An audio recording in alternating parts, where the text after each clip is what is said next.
to LOA Today. I'm Walt Thiessen. With me today is longtime listener, poet laureate, and Taya master Anne-Marie Young. This is your daily dose of happy. We are so happy you decided to join us today. And oh yes, Joy the cat has decided he's going to join us for a little bit here, looking for a lot of attention. So if you hear funny things like, knocks against the microphone and stuff, you'll know what that is. If you're watching on the video and the video goes crazy, you'll know what that is.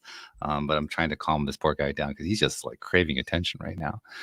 But that's not who I have my main attention to give to today. Because first of all, Anne-Marie, we didn't get a chance to talk last week, so it's been a couple of weeks since we talked, right?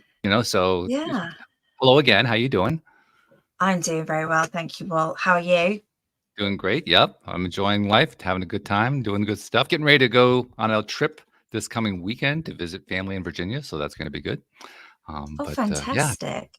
Yeah. I haven't seen either my brother or my sister or my niece since before the pandemic, so this is going to be a little bit of a reunion. Oh, wow. Yeah. How exciting. Enjoy it. Yeah, it's going to be good. Thank you. I think I will. And we have, as usual, a special guest joining us today. Her name is Jenjo, or Jen, just not Jenny. We won't call her Jenny. Did I say Jenny? No, I didn't say that. No, but Jen is one of those unique people who there are a lot of people. We've had many life coaches and therapists and psychologists and all that kind of person who who's really interested in helping people on a one-on-one basis on the show over the years. We've occasionally had one or two people who are coaches to coaches. And that's kind of a different animal because, it's one thing to learn how to coach another human being. It's another thing to learn how to coach a coach. It's just a different thing. It's a different realm. There's overlap, obviously, because they're all in the same field. But you kind of have to take it to the next level because when you're coaching a coach, it's not like they don't know the tricks. It's not like they know how the game is played. They already know how the game is played. They've got that part figured out. What they're trying to figure out usually is how to move their business forward, or they need somebody to kind of check them or help them out, be kind of a supervisory role when they're dealing with their own emotions about having dealt with a client or something along that line. It's a different kind of thing. So we're going to learn all about that from Jenjo today. Jen, hello. Welcome to the program. How you doing? I'm doing great. Thank you so much for having me here. I actually am even more niche down now because I help introverted coaches in particular. So I'm really helping them, not only build their coaching skills and gain confidence and break through all the doubt that comes up when they're starting a new business, but the actual business practices of how to get started in a way that feels good to them. Because as introverts, our way of showing up in the world looks very different than that of extroverts. And I felt like a lot of the marketing was towards the extroverts. And I'm like, I struggle to find my way in this industry. So I just want to help other people like me shortcut their time so that they can actually get to the part where they're helping people and making a difference and loving the work that they do, which is what I do. Yeah. That's beautiful. Well, and Anne-Marie knows, we can both sense there's a story back there as to why it was you decided to take what give us the scoop here. What was the story that led up to that? First, I didn't even know life coaching was a thing. So back in 2016, I have a long history in education. I was a teacher. I even had my own consulting company where I was writing. Yes. So I was pretty in there, right? And I coached and trained teachers and did all those things. But there got to a point in my career where I knew the next level up was becoming a principal, and I didn't want that. So I sought my own coach to help me figure out my next career move. And I told her about this vision that I had, that I was working with a group of women around a circle and just supporting them and helping them reach their goals. And she was like, Jen, that's coaching. And I was like, no, I don't want to just do problems. I don't think that's what it is. And she was like, that is coaching. That is group coaching. That's what you're saying you want to do. And I struggled, even though she said that's what it was, and I knew in my heart that's ultimately what I wanted to be doing, it took me a while to get there. So I started with something small. She had me start a blog. So I started blogging, and I was writing about how I achieved my goals. And then eventually I was like, okay, I need to go all in. So I went and got certified, but then I struggled to tell people that I was a coach. And that's part of the piece that people really don't talk about. They tell you, okay, go get certification and learn the skills of coaching and then go build a business. And you're like, okay, I'm doing the back end things that I'm supposed to be doing, but the front facing activities, they make me so uncomfortable as an introvert. I don't want to be out there putting my face and blasting people and being flashy like that. That was such a turn off. So I had to find a way that worked for me. So it took me a while. It took me a while to get it, but once I did, oh, things took off. And my second client ever was someone that I met at a Tony Robbins conference. And Ooh. I don't even know if he knows he was my second client ever. Well, it's out there now. Sorry, too late. Oh, You know. he watches this. He actually just emailed me. We're good friends now. But he was a coach, right? And he had started on this journey even before me, but I wanted to thank him for his kindness, for helping me on this journey and everything. And I offered him 6 weeks of free coaching as a thank you. Yeah. And he did so well during that process. And he was like so impressed with my level of support that I was able to provide for him that he was like, Jen, you really should be coaching other coaches. Because I helped him go through that hump of like telling people that this is what you do and all the like the mental chatter that we deal with when we're starting this business. And I told him, yes, I will at some point, but first I got to grow as a coach myself. I got to be able to grow my own coaching practice, doing something else before I start helping coaches grow theirs. So I was a career coach because I had experience switching jobs often. I knew how to negotiate despite being in education, which is a very weird thing. Like people don't negotiate in education. I was one of the rare people to do that. And I helped people in so many different industries. But then I was like, yeah, but I want to do this coaching thing. So I slowly started taking on a few more of those clients and those clients. And now that's like one of my main focuses is supporting coaches, introverted coaches in particular, and helping them get started and break into this industry and succeed. That's cool. Yeah. And the whole thing about being introverted and having to do marketing on a new business, that's not just something that coaches experience. Anybody who goes into business who has an introverted streak is going to experience. I experienced that. It's not fun. It's not a fun feeling. And it's kind of terrifying, to be perfectly honest. It is. So one of the things that we tend to do is work on the back end task, right? And I call this being like the student, right? You want to be a good student. You want to make sure everything's in a row. Like you did all your research, you're watching all the videos, you did all the logistics of getting the business name and everything. And I was like, yeah, but how many people have you spoken to? Yeah. No, not that. I don't want to do that. No. I need to make sure my Instagram looks great. I need to do this. I need to build this course for several months and then I can start telling people. I was like, no. That's not how this works. Like the sooner you get out there and you start telling people is when you start building your own confidence. That self-doubt starts chipping away and you start assuming the identity of being that thing. And in this case, being a coach, right? Like how often are you out there engaging with people as a coach, using those coaching questions, actually spending hours coaching people, not doing the business-like activities. Yeah, that makes total sense to me. And now I also have something else that popped up in my mind too while you were talking, and I'm curious to know if this is true for you. Now, I'm not a coach. I actually have considered coaching. It's not something I really want to do. I never really wanted to be a coach. But having said that, from the time I was, in the middle of my teens, people would just talk to me and open up. I was having a conversation with a potential date over the weekend. And she's opening up to me about what was happening in her childhood. And I mean, I didn't even ask about her childhood. I was like, it just was coming up. Have you found that in your background? Did you experience the same kind of thing? Yes, I was always the person that people confided in. Like, and even on dates, like people tell me so much on a first date. It's very weird, but I guess you have this ability too, that you can make people feel very comfortable around you. You create the sense of safety that allows them to just share, right? And one of the other characteristics that comes very natural to us as, introverts and people that allow people to put those walls down is that we're good listeners. We can hold space and just kind of let them speak without feeling like we have to interject and share our story or our experience. Just let them be, right? And that's a big part of coaching is just like really holding space for someone to share what they're experiencing and not inserting yourself. Yeah, that holding space thing, that's a theme that has come up a lot over the years, talking to so many different people who are either in the coaching space or therapy or social work or something where they're working with people, dealing with the very real day-to-day problems that people have to deal with.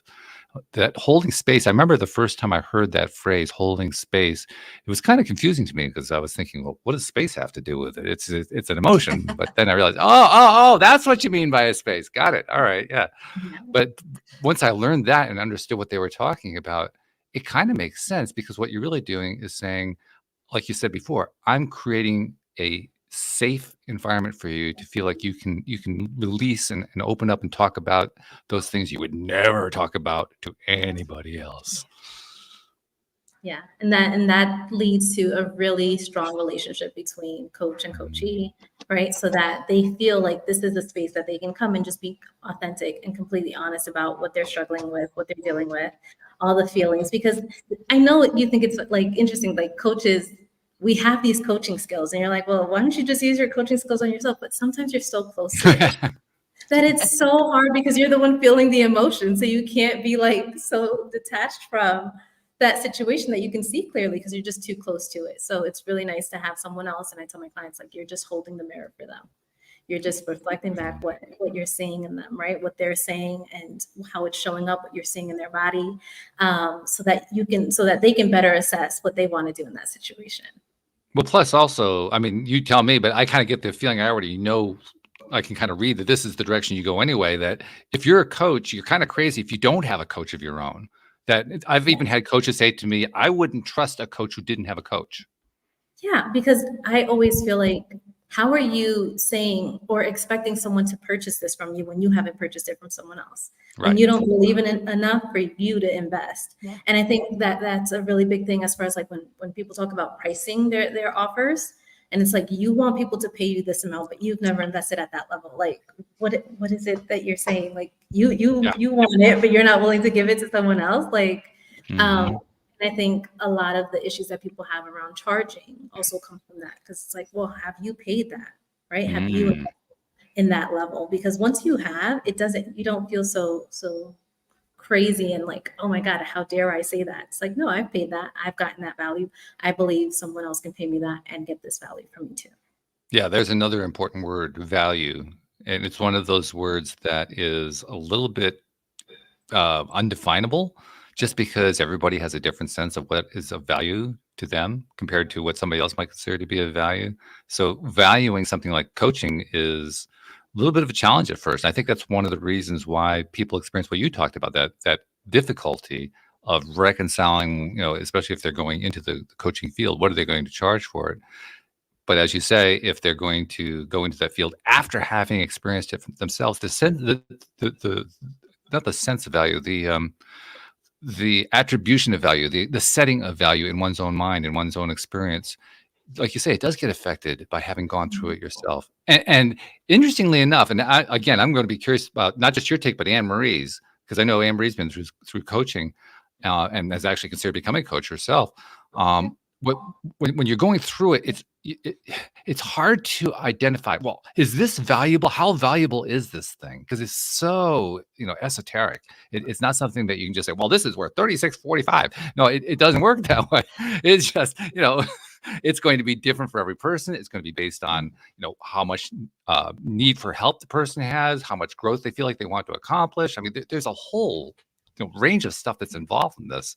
So, I mean, that value piece is a challenging piece to deal with. Yeah.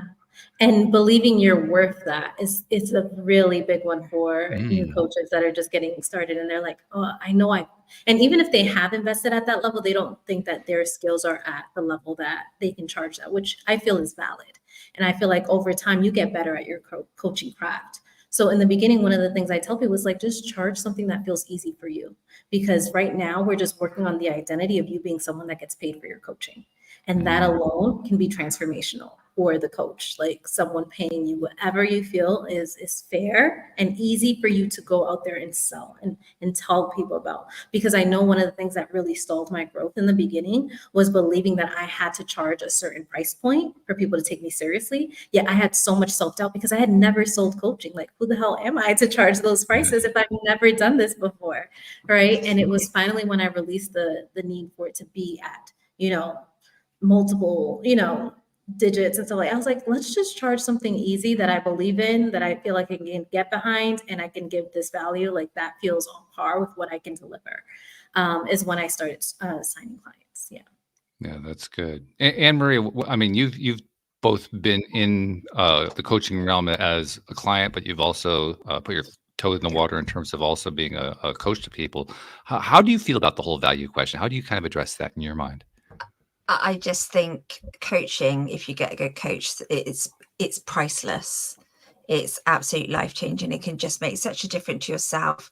Just getting other people's perspectives, just a little bit of guidance through life, just things that you normally probably, as Jen said, you wouldn't normally do yourself. It's way out of your comfort zone, but somebody's pushing you to do it.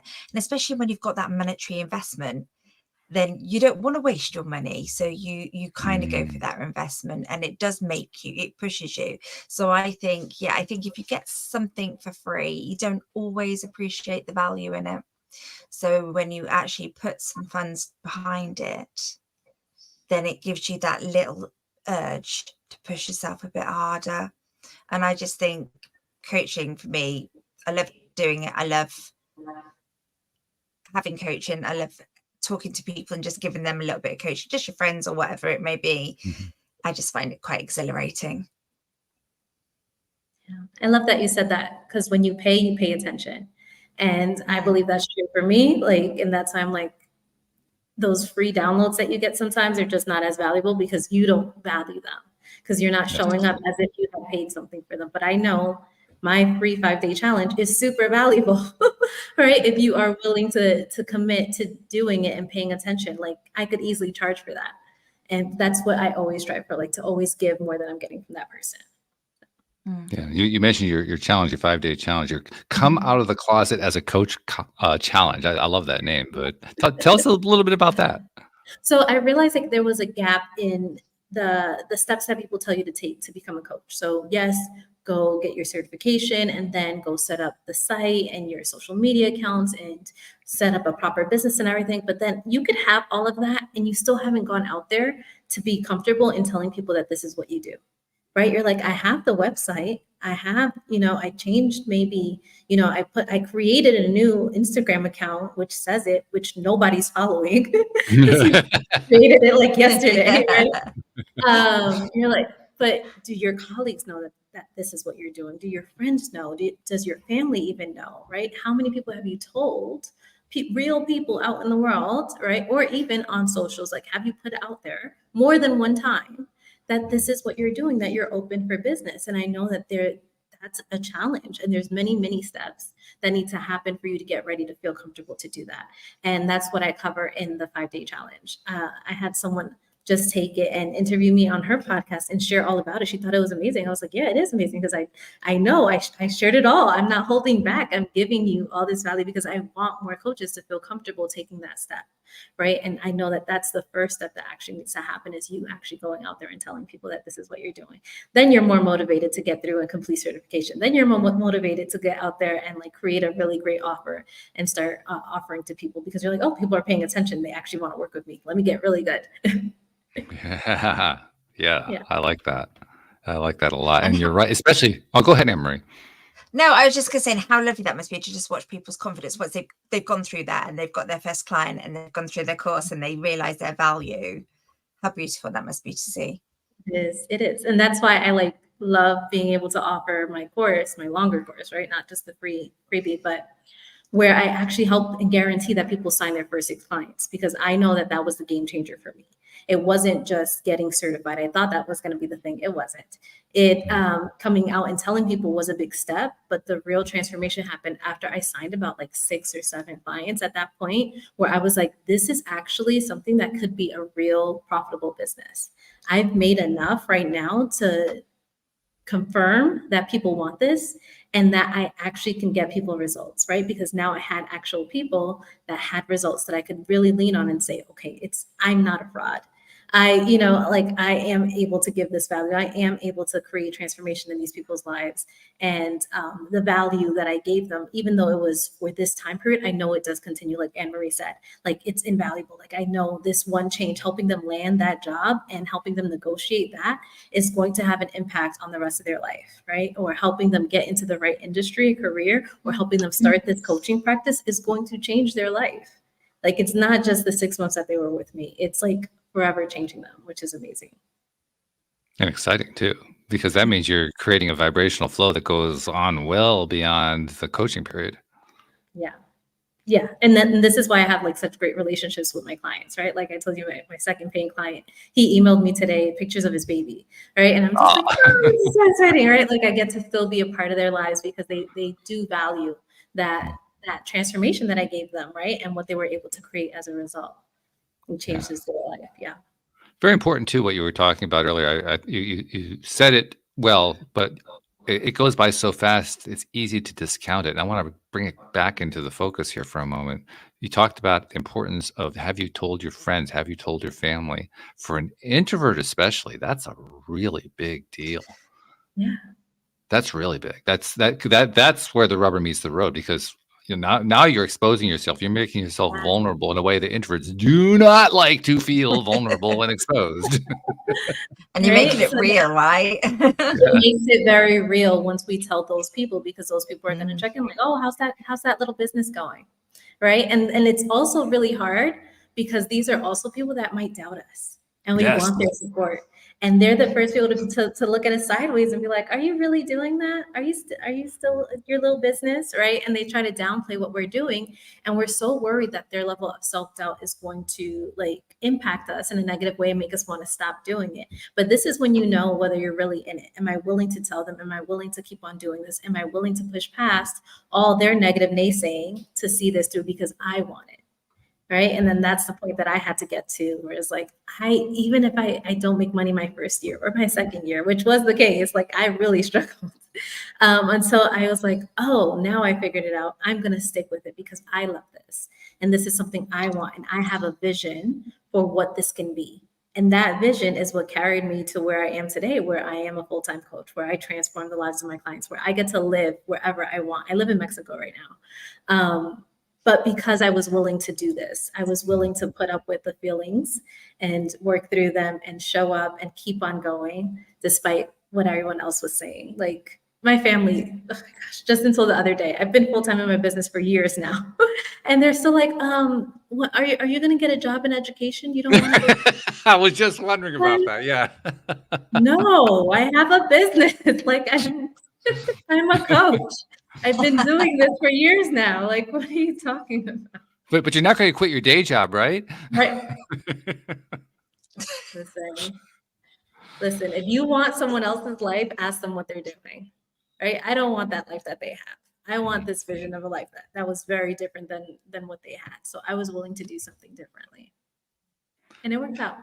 It's actually a theme that plays up with a number of famous people who, usually they're entertainers, sometimes they're political or news or, something along that line. But they're people who their own families doubted them, their friends doubted them, and they had to kind of break through all that. But in the process of breaking through all that, in the process of basically taking a look inside and challenging their own beliefs about what other people thought about them, that's where they really did their first big growth spurts. Because, well, I mean, that's the way growth usually works, right? Growth happens when we're in pain. It doesn't usually happen when we're feeling great. It would be great if it did, but Wouldn't it's so easy to give up, right? When you're hearing all that negativity and when you see that you haven't produced the kind of results that you thought you would. I think we all have like this really warped idea of how fast things happen sometimes. And it's like, right? We're like, oh my God, overnight success. Yet they were working on this for 10 years in the background before you learned about it. So you got to really lean into the people that are supporting you, that the few things I call this, and I teach my clients to do this, I call it keeping a hype file, where you basically take the positive things people have said, whether verbally, and then you type it on a message and send it to yourself, or I keep it in a folder in my email. So when my clients send me, hey, sign my first client, or landed the job, or this, I put it in a special email. So whenever I need it, I go to my hype file and I remember all the things, all the good wins and good things people said about me to really hype myself up. I love that. The former co-host Jackie Gates did exactly the same thing. I think she even called it the same thing. But I mean, I've heard her stories. I'm sure it's probably true for you too.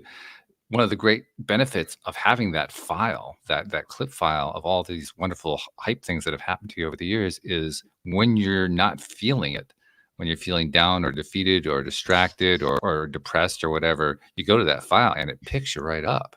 It really does. I keep, well, right now I don't, I'm looking out at a window, but where I was previously, I had a wall right before my desk and I had all these Post-its. I still have the Post-its, but I just wrote the names of all my clients.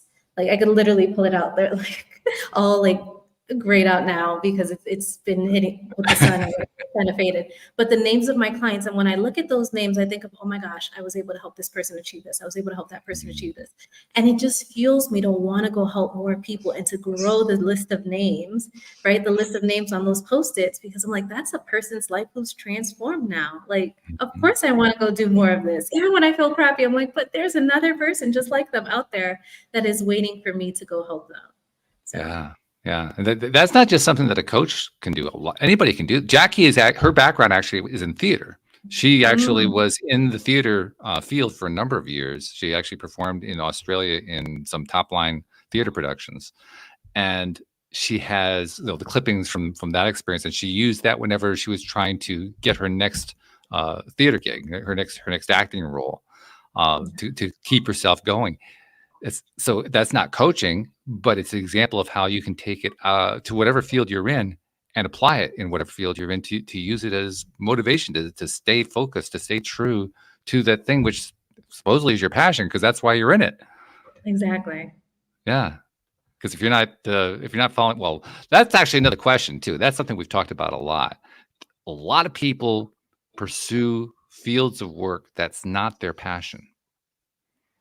Yeah. And it comes back to haunt you in the long run, but it also means that when it does come back and you have to kind of wrestle with, okay, so what is my passion? That's when we have the most difficulty, the most challenge. Yeah, okay, she's raising her hand. Yeah. So like I told you, I had a long history in education, right? So I wanted to work from home and I knew I wanted this coaching business, but it wasn't panning out fast enough. So one of the things I did was start a consulting business. So I wrote curriculum for a school district.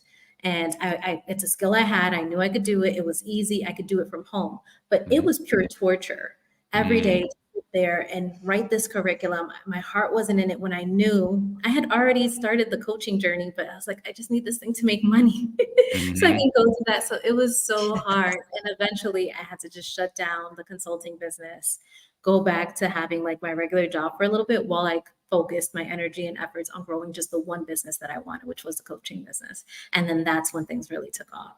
Yeah. That's cool. That's really good. I'm thinking of my own experience where for years I was in the IT field, and then I went entrepreneurial, and I became a web designer and a web host and so forth. And that evolved into a number of different businesses over the years. But I wasn't doing what I really loved. I was great at IT. I put a computer in front of me in 1980. I could make total sense out of it, where everybody else was saying, "Oh my God, what's that thing?" I mean, it was just easy for me, but I didn't love it. To this day, you want to really piss me off? You want to really irritate me? Ask me to help you solve a computer problem. I mean, you'll just drive me nuts because, oh, not again, please. I just can't. I don't have any more patience for this. That's the way it feels. Yeah. That's the way it feels when you're not pursuing your passion. But at the same time, after having done that for so long, when I finally had to face the question of, well, what is my passion? I didn't know. I mean, I've been doing that for so long. I really had no clue. It took me years to figure out. And it turned out one of my passions was doing a podcast. Who knew? I had no idea. But, I kind of stumbled on it because I was trying to figure out what my passion was. Yes. And this I see in the career coaching clients that I support. It's like, well, I've been doing this thing.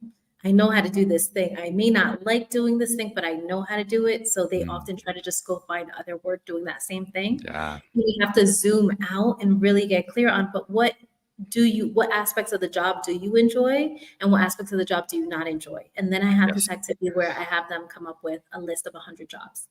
And I'm like, just list everything that's ever seemed remotely interesting. And then as we slash through things that they do or still don't like, or I ask more questions or I see a theme, we find the key things that are really lighting them up, And I'm like, oh, okay, but this is a theme, this is a theme, this is a theme. So it sounds like the kind of work you do is creative in this nature, or has this feature to it. And then the closer we get, but then we have to go try things. It's not just going to come. We have to actually go do something. We have to go try things and test it out and see how we feel in it. And the more we try things, the more we talk to people that are doing these things, the clearer it becomes what we should be doing. I love that. I actually talked about that one point a lot, particularly in the early years of the podcast. And it's the fact that you do have to try things out. It's a little bit scary at first, a little daunting, like, oh my God, that's a big task. But the funny thing is, I don't know about you, Jen. I found that I would come up with like I think I came up with like 8 or 10 different possible directions to go in. Some of them took me like a half an hour. I didn't have to try real long. Some of them I had to do longer than that. But most of it is just you just had to kind of immerse yourself into it for a bit and try it and see. Oh no, that feels yucky. I don't want to do that one. But Yeah. yeah, that's all it takes. It seems like, oh my God, you have to spend years and years before you find out. No, you actually can find out pretty quick.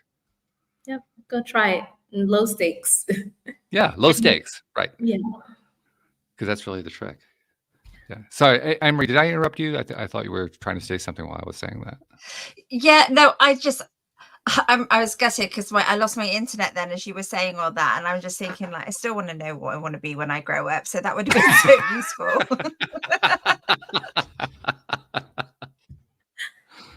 Well, okay, let's turn that into. I mean, I know you're saying that in fun, but let's turn that into a thing. Okay, so Jen, let's Let's say do it. Anne-Marie hired you, and she's trying to Yeah. figure out what she wants to do. Walk us through it. Let's see how it works. Okay. So Anne-Marie, what is it that you're currently doing? What kind So of I'm work in do you do? IT. IT. Okay. Is there any aspect of that job that you So enjoy? I do well. Yeah, I do actually. I'm in this. I do contract stuff, so it's like relationship management. So I enjoy the whole relationship thing. I enjoy the finance side of things. I enjoy talking to people and just building relationships. Anything you don't enjoy? Some of those relationships, but just that. Yeah. Yeah. So relationships is a pro and a con. Totally. No. Okay. So No, I think when you can actually break through and build a relationship, somebody who's very awkward, then that's very rewarding. I don't think there's anything I particularly don't like. I don't like deadlines particularly, but that's a major part of my job. is there anything that you used to do before that you missed that you're not really doing right now? Any hobbies?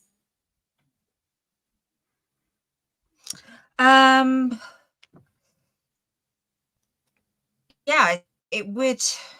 I used to do like lots of like counselling kind of stuff.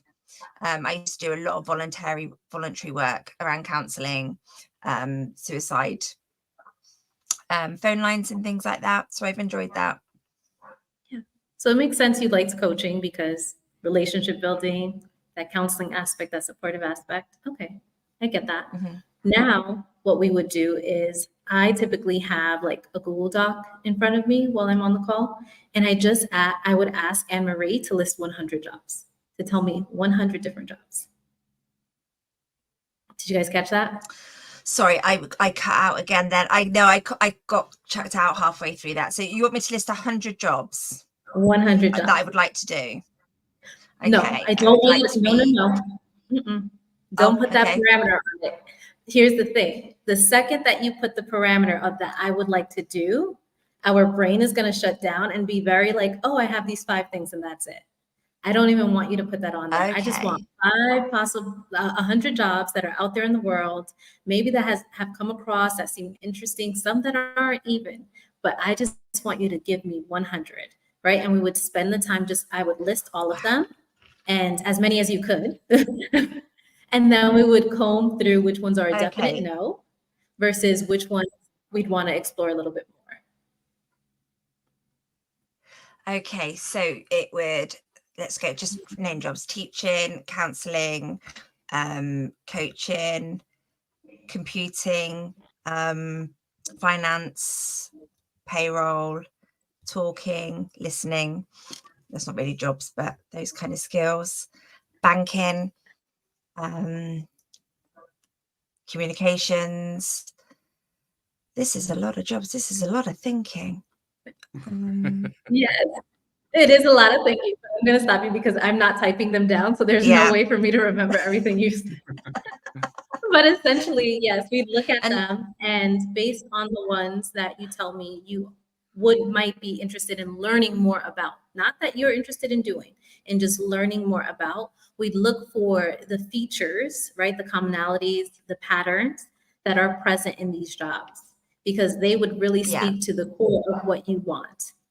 And they would just lead us down the trail. And as we narrow down, we get to maybe like 5 of them. And then at that point, I'd say, how can you learn more about them? And this might be doing some Google research, tapping into your network, talking to people that do this kind of work, and determining whether or not this is something you'd like to seek more information on, right? If this is something you'd like to try. Because one thing that I tell people all the time is like, you don't want to just jump into this new industry or field blindly. You want to test drive it, right? And the test driving comes from talking to the people, talking to people, doing enough research, finding out what they like and what they don't like, looking for what's in common in those, and seeing if that's something that would still suit you. And then going, testing it out a little bit, freelancing or something, helping someone on a project with something, low stakes, before you ever then go start pursuing a career in that field. That's a good approach. I like that a lot. You mentioned something else that I think is really, really important. It sounds so obvious, but it's just not something you would do. Yeah, it's true. It's true. You mentioned the network, though, the personal network. This is actually tying into a theme that I have been kind of banging the drum on for the last couple of years, off and on, which is that if you want to succeed in whatever it is you want to succeed in, whether it's a business or career or health or building a better relationship or improving your finances or whatever it might be, you need to have a good circle of friends, a good set of connections that you can interact with, not necessarily in that field, but just to have, good people that you can count on, people who have a certain like-mindedness to you, people who have shared values and so forth, people you trust, people you feel you could reach out to in a crisis. And that's not always something that people have. That's one of the reasons I keep hammering on. It's one thing that introverts often don't have very much of. If they have close friends, it's like 1, 2 perhaps who are really, really close. I mean, that's not really a circle of friends, so to speak. It's important because usually they're very in-depth friendships, but the breadth of friendship is missing there. The breadth of connections is missing there. I'm kind of curious to know what your take is on how important it is to build out that network, irrespective of what field you're trying to go into or what you're trying to improve in your life. I think, yes, it's important to build it. And I teach people strategies of how to connect with people online and doing those things. But I think we also underestimate how many people we already know right now, and we don't know who they know. Right? We think, oh, well, this person, they're not really in that industry. You don't know who they know, right? You don't know who they hang out with on the weekends. Like, you don't know their friend circle. You don't know who their boss is. You don't know what connections they have. Like, don't discount that. And especially when it's like during the job search type of activities, like we were talking about, tell people you're looking. You don't know who they know and what they know about. And if they know that you're open and looking, they will be able to present things to you, especially if you tell them what you're looking for, right? Then they can think, oh, I play tennis with this person and she works for this company. Like, oh, I can totally see if, she'd be willing to talk to you or connect with you or something like that.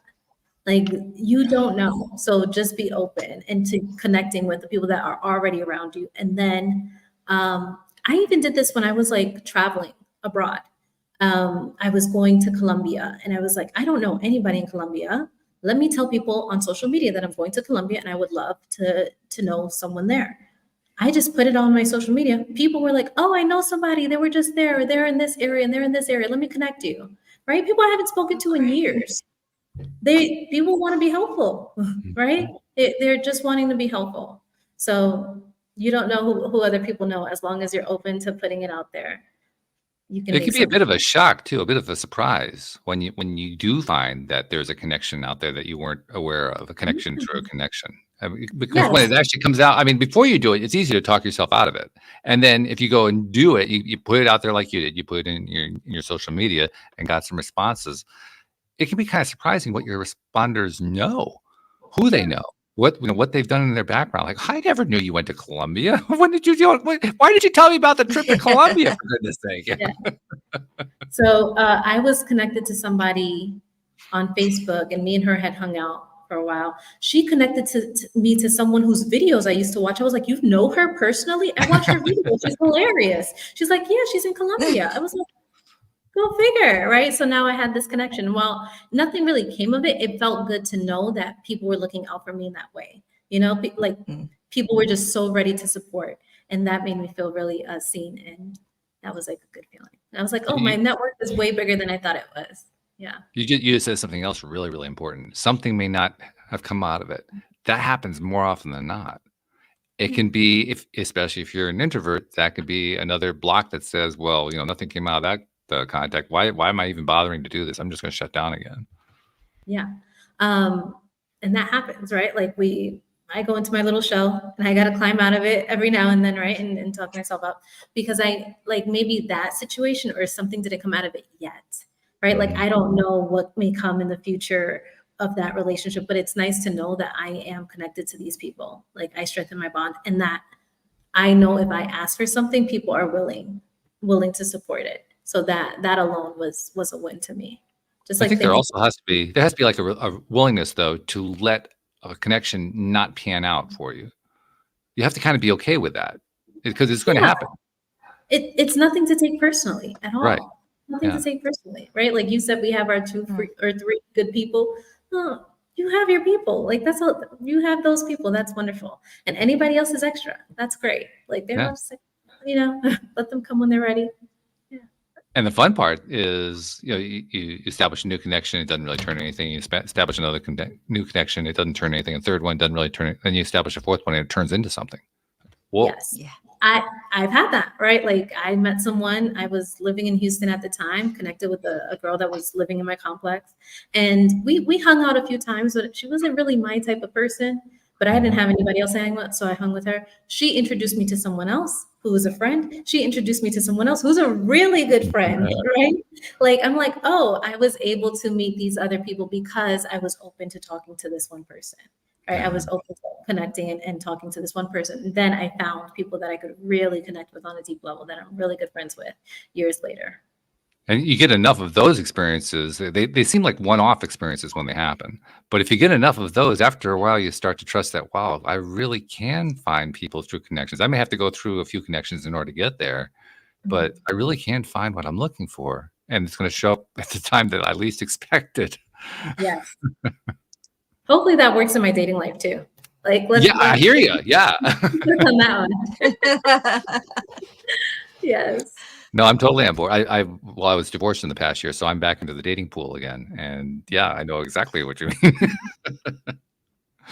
It's part of the challenge of getting back out there again. Mm-hmm. But again, letting your network know, same thing. That you're open. And also developing new network. I mean, that one of the most important things I had to do, and Anne-Marie knows because she was actually part of my support staff. One of the things I had to do was start getting out there again. Even though I didn't know, my best circle of friends is actually virtual, partly because of the podcast. So many people I've met over the years. I didn't have all that many in-person friends nearby where I lived, and I knew I had to start getting out there again. Well, I'm not the introvert that I was, but there's that part of me that's still there. It's still a little bit frightening. It's still a bit, edgy to have to go out there and start doing something that I hadn't been doing before and making new friends. For me, it was in the world of dance. I like social dancing, ballroom. Me too. Do you? Okay, yeah. I'm sorry. Yeah. So okay, I got to ask you. So, what's your favorite dance style? I mean, this is a side note, but I got to ask you what your favorite dance. Well, I'm Dominican, so I grew up dancing bachata. I love bachata. I'm about ready to learn that one, by the way. But okay, go ahead. The sensual bachata, that's a new thing. I don't know about all that, but the traditional one and salsa now. In the past year or so. But you have to be intentional about putting yourself in those spaces. So, and it doesn't happen as naturally as it used to when we were younger, like, oh, we just went to school together or we were working together. It's like, if you're working from home, you're not really interacting with people like that in the world. So for me, I knew that was going to have to be part of my plan to be successful here when I moved to Mexico. That I would have to actively put myself out there and put myself in situations. So I did join a dance class, and I was going there twice a week. Now, literally this week, I just joined a gym by my house. So I'm going to try to go there 3 times a week or more because I need community, right? Like, yes, I like being alone with my dog and we have a nice little quiet life and it's wonderful. But I still need some interaction sometimes. And I've been very fortunate that I've made friends here pretty quickly. I have one good friend. out here and a few other acquaintances and casual friends, which is, I'm like, that's impressive. It took me so much longer back when I was in Houston than it has out here in Mexico. It's Sure. very funny. But yeah, like it's actively thinking about what activities do I enjoy? How can I put myself in situation to enjoy that with other people so that I can connect with other people and grow my network naturally, not in a way of like, I have to now go network and have this small talk and I have to do this elevator pitch. Like, no, you can just go do things you enjoy and naturally connect with people and just let them know what you do when it comes up. Right. And you have to keep doing it too. I mean, because like you, same thing. I classes twice a week, literally. I mean, it's the same schedule practically. When I first started going to the classes that I go to, I didn't know anybody. It feels stilted, especially if you're, naturally introverted. It feels, uncomfortable and so forth. And it's very easy to talk yourself out of not going anymore. I had to keep going. Now, let's see, that was December. We're in September. So what's that? 9 months later. Now, many of those people who were in the class then, I'm still in class with them doing other, classes. And we're like great friends and we're chatting about all this stuff, what's going on with the family. Oh, you went on a trip to Portugal, all that kind of stuff. And it was not happening when I first met them because we hadn't developed the relationship yet. But that can be scary because you haven't developed the relationship yet. You have to actually keep showing up, not just once, over and over. Yes. And here's the other thing. You actually have to initiate sometimes. You have to invite them out. Yeah. You can't No, you can't do that. No. You have to actually invite them out and stuff. So yeah, that has to be a part of it. Yeah. It's just one more piece of, what was the phrase you used? Putting yourself out there. That's really what it is. Yeah. No matter how you put yourself out there, it doesn't matter what the activity is. When you're putting yourself out there too, you're really doing your growing. Like I mentioned before, we do our most growth when we're uncomfortable. And but for an introvert, there's where it's really uncomfortable, having to go out into a public space among people you don't know and then do it again and then again. That's discomfort. That's for some people, that's the equivalent of going to the dentist office. It's just not really good. Yeah. But out of that experience, that's where we do our best growing, and the growth happens not just in terms of the friends that you make, but the stuff there's all kinds of ancillary stuff that comes out of it. It's hard to pin down in advance what it's going to be. I mean, I can think back to my own experiences about what some of the things are, but just stuff happens when you take yourself out of that comfort zone and just keep putting yourself outside the comfort zone over and over again. Yeah. It's weird. It's strange how that happens. I love the fact that there's themes in all these conversations. So it's putting yourself out there. It's having that consistency. It's just all those things that just every area of your life make a difference. They make a difference and they keep us going. So, all right. So let's go back to your practice of helping coaches, because that's kind of what the context is that we're talking about here. Now, I imagine since you're working with coaches primarily who are introverts, because that's what your focus is, that you're dealing with these kinds of issues. But what other issues are you dealing with? I mean, what are some of the more common issues that coaches experience that you're helping people with? Yeah. So starting this coaching practice when they already have very full lives, right? So they already have a full-time job. They may have a family at home, young children, and they're like now adding this, I want to be a coach. So now I have this time where I need to be practicing coaching skills and I need to be taking on clients. It's like, there's not enough time. So that's a big one, right? Making time for this thing and being willing to sacrifice now for what you're getting back later. So I know personally what I was willing to sacrifice. Like I was already working and commuting and doing the most, but I was willing to sacrifice all day Sunday to coach clients at one point. Because I'm like, well, this is what I have to do to grow my business. And now I'm like, yeah, I'm so glad. I'm so thankful for Past Jen for doing that, because she was able to leave that world of education behind and live in Mexico. Like the trade-off was worth it, right? It was a little discomfort for a while, but it panned out. The telling of the family and friends, right? Like letting people know that this is what they're doing.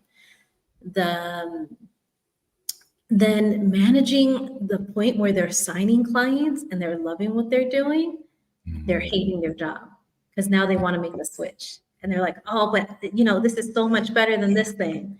And reminding them like to give their business baby enough time to grow so that they're not asking for it to support them too soon, right? Because there's a lot of inconsistency in income when you're an entrepreneur, and you don't want to put yourself in the mercy of like going all in so soon that you don't have the right foundation, where you have a process for attracting clients and bringing in a certain amount, and you have the emotional stability to deal with the ups and downs of being an entrepreneur. So that's also a big one that we talk about. Yeah, good stuff. I'm reminded as we're talking about this, one of I have co-hosts for each of the different shows. Anne-Marie obviously does the Monday shows with me. The Tuesday shows is a gentleman named Joel Elston who lives in the Richmond, Virginia area. And he and I go way back to the very beginning of my podcast 11 years ago. Wonderful, fabulous relationship I have with this guy.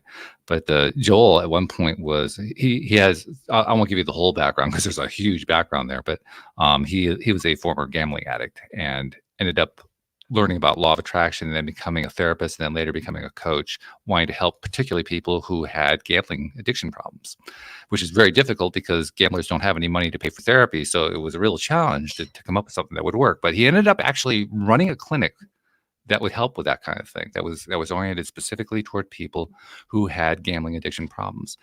And then he got fired. And he told this story just like 2 or 3 weeks ago, again, for like the umpteenth time. But when he got fired, it's like, well, okay, I've got like a year's worth of income. So I'm okay for about a year. I'm not sure what I can do beyond that. But I can be okay for a year. So I can feel good about myself. And I'll just take my time. I'll start building my own practice. But he'd been building up his connections through what he was doing with the clinic to the point where he had a lot of connections in the area. The word got out that he'd been fired, and all these connections started contacting him saying, oh, I heard what happened. Hey, I have a client who I've been working with who isn't really right for me. Let me pass that client along to you.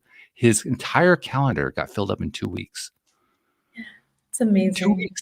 Just because of those connections he'd been building up over the years.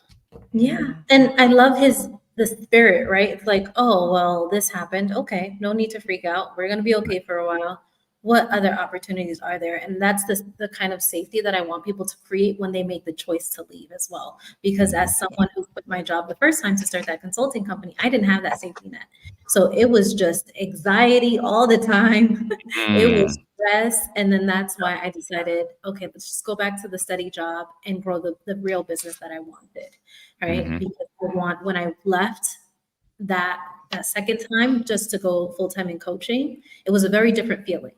Like I had way more self-assurance in my ability to continue doing the work that I was doing and support myself well and be okay. Mentally, I was in a different place. It was like, okay, this is what we said we wanted to do. This is now the time to do it. Let's go. And that feeling is vital.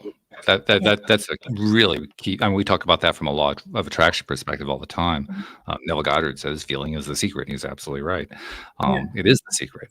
But it's also a challenge because if you're not feeling it, how do you get to the feeling? So, I mean, when you're dealing, we kind of talked about this from a different viewpoint earlier in the show, but when you're dealing with your own challenges, you're trying to pull yourself out of a rut, or you had something bad happen, you're trying to get around and so forth. How do you shift your feeling? How do you get yourself into that better place?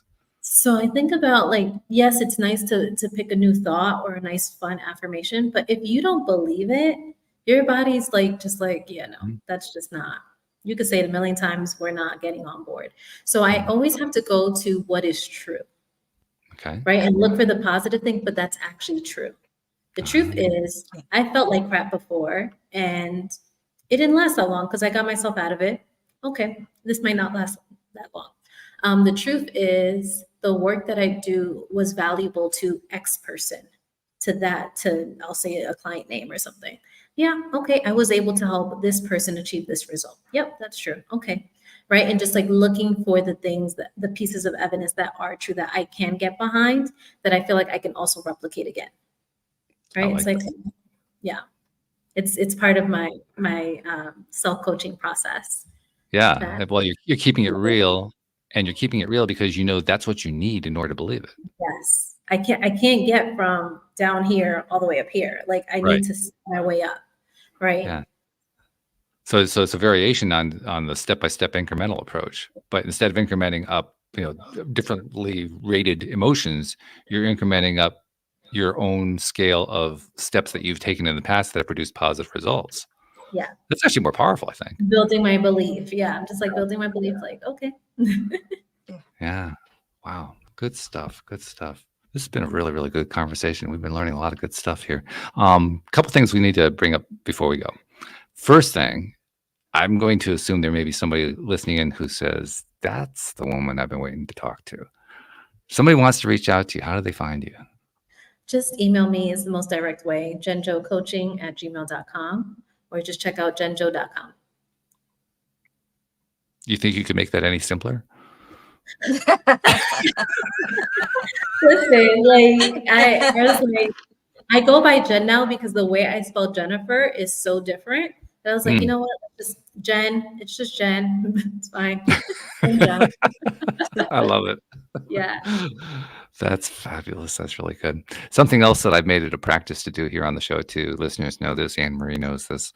But I noticed about a year and a half ago that you, like so many people like myself, Anne-Marie, others who, maybe we've gotten a business going, or we're doing coaching, or we're doing something where we're interacting with the public, trying to share something that we picked up a value along the way and we want other people to have.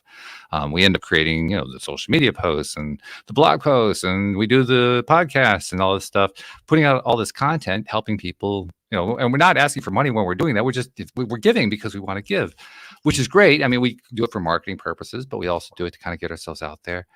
But there are also a lot of people that we really help that we never meet and we never see, and we never get credit for it. So I'd like to take a moment and give credit by saying, on behalf of those people you've never met and you've never seen, thank you for all that content you've been putting out there, because you're making a difference in this world. Thank you. That is so sweet. Yes. That is so true. We do a lot of work in the background, right? And we're like, we don't hear. It's like crickets sometimes when you put stuff out there, but you want to hold on to believe that it is helping someone.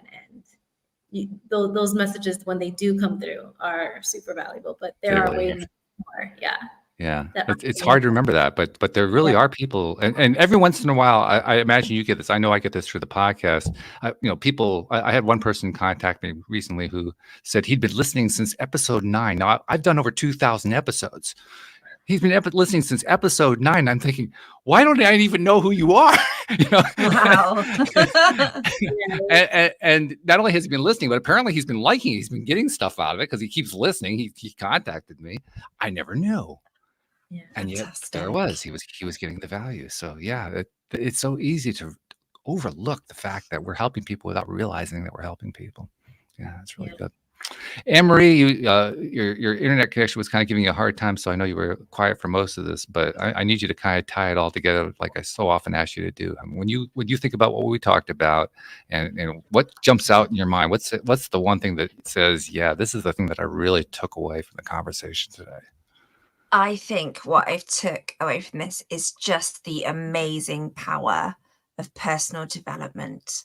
So investing in yourself, to be coached. If you want to be a coach, getting a coach and that investment, but just the power of continuing to follow your dreams and be a better person.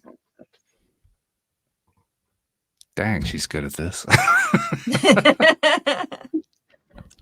You see, Jen, there are reasons why I pick my co-hosts. There's one of them right there. So thank you so much for joining us. Thank you for sharing all this cool stuff you've learned. I love that you're focusing on introverts, by the way. Thank you for that. Yeah, that's awesome. You can thank my coach. She was like, Jen, this is all like introverts. And I was like, yeah, that's what I am. That's my process. It's She was like, why don't you just say that? I was like, oh yeah, good idea. I will. And that is the mark of a good coach right there. She knew exactly where it was that you were at because she'd been listening. Like you said, she was a good listener. Yes, and probably also a question or two, knew how to draw the information out of you, which is also very valuable. Yeah. She is. So, well, keep doing the great work that you're doing. Thank you so much for that. Thank you for being with us today and sharing all this stuff. We really loved having you here, and we wish you all the best going forward. Thank you all so much. And thank you to our podcast listeners everywhere. We'll see you all next time here on LOA Today. Goodbye, everybody.